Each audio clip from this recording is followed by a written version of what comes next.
শুভেচ্ছা জানাচ্ছি গাইবান্ধার পলাশবাড়ী উপজেলার হোসেনপুর ইউনিয়নের পশ্চিম নয়নপুর গ্রাম থেকে।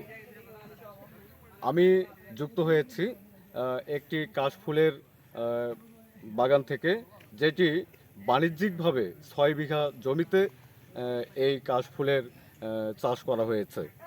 আমরা যখন জানতে পেরেছি যে একজন কৃষক কাশফুল বাণিজ্যিকভাবে চাষ করছে, এটি যেন কৌতূহল বশত অনেকজনই এখানে ছুটে আসছেন।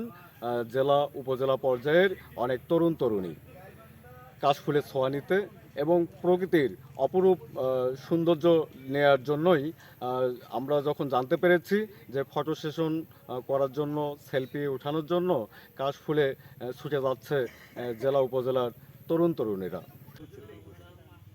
না না মাথাটা খারাপ হয়ে গেছে, পয়সা দিয়ে তো এটা আমাদের পয়সা